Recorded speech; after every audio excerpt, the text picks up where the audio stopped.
ముస్లింలు ఇంకో వ్యక్తిని చంపొద్దు, చంపరాదు, చంపితే అది పాపము అన్నట్టుగా మీరు చెప్తా ఉన్నారు. మరి ఎందుకు పాకిస్తాన్‌లో ఇట్లా చేస్తున్నారు అనంటే? చిన్న మాట అండి. ఉగ్రవాదులకు ఏ మతం లేదు అని నేను చెప్తారండి. వాళ్ళకు ఇస్లాం గురించి 1% నాలెడ్జ్ ఉన్న, ఇస్లాం గురించి కొద్దిగా తెలిసిన, అసలు ఇస్లాం బేసిక్ ఏంటండి? ప్రవక్త ముహమ్మద్ సల్లల్లాహు అలైహి వసల్లం వారు ఏం చెప్తున్నారు? నువ్వు నమాజ్ చదువు. నమాజ్ చదవడమే ఇస్లాం కాదు. రోజా ఒక్క పొద్దులో కూడా ఒక మీనింగ్ ఉంది. అది టాపిక్ మళ్ళీ పెద్దదైపోద్ది. ఒక్క పొద్దులో కూడా మీనింగ్ ఏంటి? నువ్వు ఒక్క పొద్దు ఎందుకు అల్లాహ్ సుబ్హానహు వ తఆలా మీకు సంవత్సరానికి ఒకసారి ఉండమని ఎందుకు చెప్తున్నానంటే, నువ్వు ఒక్క పొద్దు ఉంటే, రోజా ఉంటే, ఫాస్టింగ్ ఉంటే, ఉదయం నుంచి సాయంత్రం వరకు ఏం తినకుండా, ఏం తాగకుండా ఉంటే నీకు ఆకలి కలిగిద్ది. ఈ ఆకలి ద్వారా ఆకలితో ఉన్న వాళ్ళ ఇబ్బంది ఏంటి, ఆకలితో ఉన్న వాళ్ళు ఎంత ఇబ్బంది పడుతున్నారు, ఈ ఇబ్బంది నీకు తెలవాలా, నువ్వు పేదవారికి హెల్ప్ చేసే గుణం నీలో రావాలా అని అల్లాహ్ సుబ్హానహు వ తఆలా మా పైన రోజా ఏదైతే ఉందో ఆ ఫాస్టింగ్ అది ఫరజ్ చేశారు, విధి చేశాడు.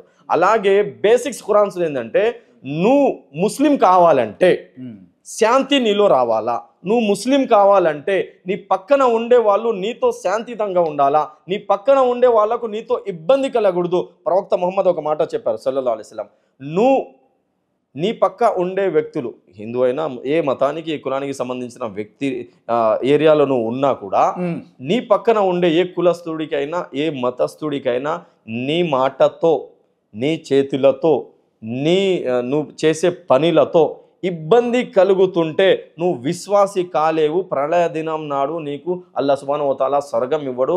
నీ అఖ్లాక్ ముందుగా మంచి చేసుకొని ప్రవక్త ముహమ్మద్ సల్లల్లాహు అలైహి వసల్లం చెప్పారండి. క్యారెక్టర్ మంచిగా ఉండాలి. అంటే ఇప్పుడు ఉగ్రవాదులందరూ ముస్లింలే, ముస్లింలంతా ఉగ్రవాదులే అని అంటే?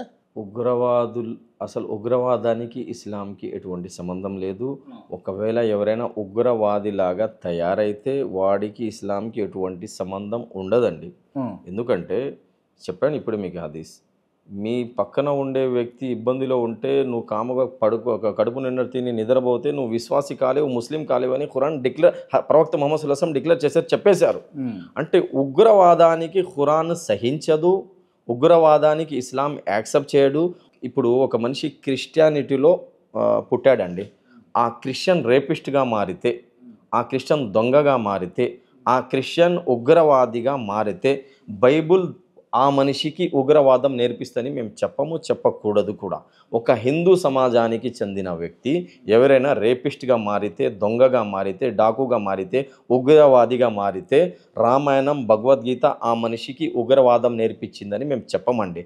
అలాగే ఎవరైనా ముస్లిం ఇంట్లో పుట్టి ఉగ్రవాదిగా మారితే ఇస్లాం, ఖురాన్, ప్రవక్త ముహమ్మద్ వీడికి ఉగ్రవాదిగా మార్చాడని మీరు కూడా చెప్పకూడదు, ఎవరు కూడా చెప్పకూడదు. ఓకే, స్వతంత్ర భారతదేశం పోరాటం ఉన్నది కదా, భారతదేశానికి స్వతంత్రం రావాలని చెప్పేసి ఎంతమంది ముస్లింలు పాల్గొన్నారు చెప్పండి మీరు?